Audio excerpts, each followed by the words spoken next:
Bonjour à tous, j'espère que vous allez bien.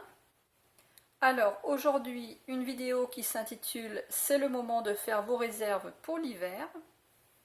Alors en effet, si vous avez un potager, eh bien c'est vraiment le moment où on peut récolter le plus en été. Donc on peut avoir, selon la taille du potager, plus ou moins de légumes. Et si on n'a pas de potager, c'est aussi le moment où les prix sont bas pour tout ce qui est légumes et fruits d'été. Et puis la rentrée arrive très bientôt.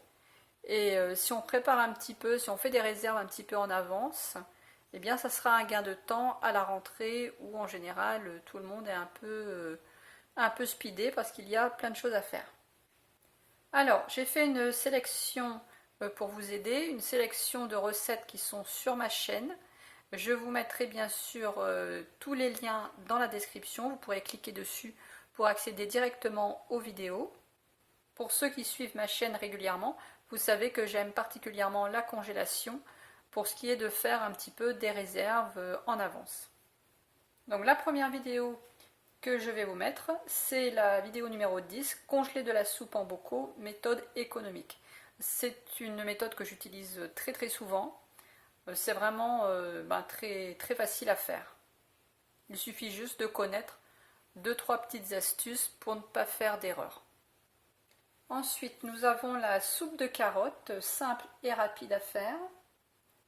La vidéo numéro 32, c'est de la soupe de pâtisson. Alors c'est vrai qu'on ne sait pas toujours quoi faire avec les pâtissons, mais on peut très bien les faire en soupe et faire effectivement des bocaux et les mettre au congélateur et on les retrouvera avec plaisir en automne et en hiver. Alors dans la recette, j'ai mis du blanc de poireau parce que les pâtissons que j'avais avaient été récoltés assez tard dans la saison. Donc il y avait en même temps des poireaux. Mais vous pouvez très bien faire cette recette sans mettre le blanc de poireau. À la place, vous rajoutez un oignon. Ou un ou deux oignons, enfin selon la quantité de pâtisson que vous faites. Vous remplacez donc les blancs de poireaux par des oignons. Vous retrouverez aussi la vidéo numéro 8, la soupe asiatique économique.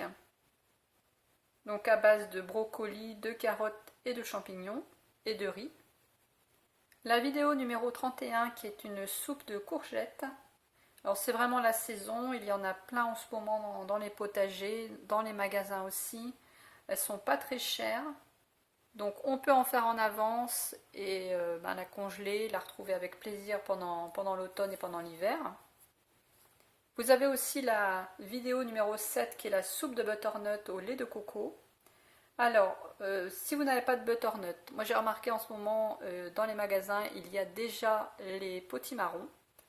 Je n'ai pas vu encore de butternut, mais normalement ça pousse à la même époque, donc normalement on doit pouvoir commencer à en trouver aussi. Mais en tout cas, des potimarrons, il y en a déjà, donc si vous ne trouvez pas de butternut, vous pouvez changer en mettant des potimarrons.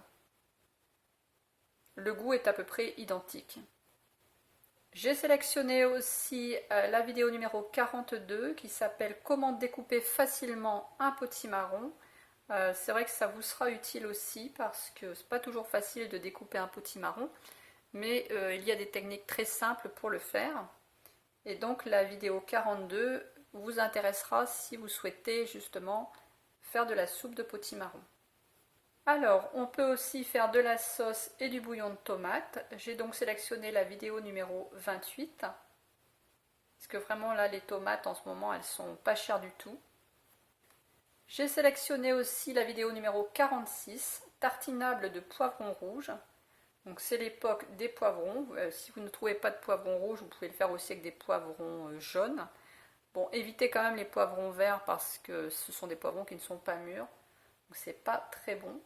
Et cette recette de tartinable vous sera utile pour faire des petits toasts par exemple pour l'apéritif. C'est la période aussi pour conserver le persil, donc pour le congeler. Donc ça c'est la vidéo numéro 102. Mais il n'y a pas que les légumes, il y a aussi les fruits. Et j'ai donc sélectionné la vidéo numéro 73, comment faire et conserver de la confiture avec peu de sucre.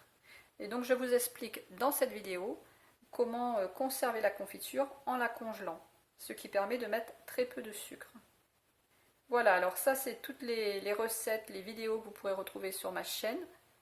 Donc je vous mets tout ça dans la description, il suffit de cliquer dessus, vous arrivez directement sur la vidéo. Mais bien sûr, vous pouvez aussi congeler par exemple des tomates, il suffit de les laver et de les couper en morceaux et vous les mettez dans une boîte. Vous pouvez congeler la rhubarbe, pareil, vous la lavez, vous l'épluchez, vous la coupez en tronçons, vous la mettez dans des boîtes et vous mettez au congélateur. Les courgettes, pareil, il suffit de les laver, de les nettoyer. Alors vous enlevez la peau si elle n'est pas bio. S'il n'y a pas de traitement ou qu'elles sont bio, vous pouvez laisser la peau. Donc pareil, une fois bien nettoyées, vous les coupez en rondelles ou en cubes par exemple. Et puis vous pouvez aussi congeler les mûres. Il suffit juste d'aller les chercher, c'est gratuit. Donc c'est pareil, quand vous revenez de votre balade, eh bien, vous les lavez, vous les nettoyez, vous les passez à l'essoreuse à salade et vous les mettez dans des boîtes. J'espère que cette vidéo, qui est un petit peu différente de celle que je fais habituellement, vous sera utile et vous plaira. Je vous remercie de l'avoir regardée, d'avoir passé du temps pour la visionner. Je vous retrouve jeudi prochain avec la recette de pizza aux légumes d'été que je vous avais promise il y a déjà 1 ou 2 semaines. J'ai pas eu le temps de la faire, donc là je vais essayer de la faire pour jeudi prochain.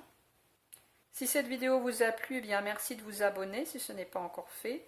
Pensez à appuyer sur la cloche aussi qui se trouve à côté du bouton abonner, ce qui vous permet de recevoir les prochaines recettes, d'être informé quand les vidéos sortent.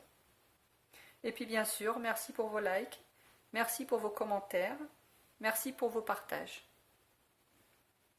Si vous pensez que cette vidéo peut être utile à quelqu'un, à une personne de votre entourage, eh bien vous pouvez bien sûr la partager. Je vous souhaite un bon dimanche et je vous dis à jeudi.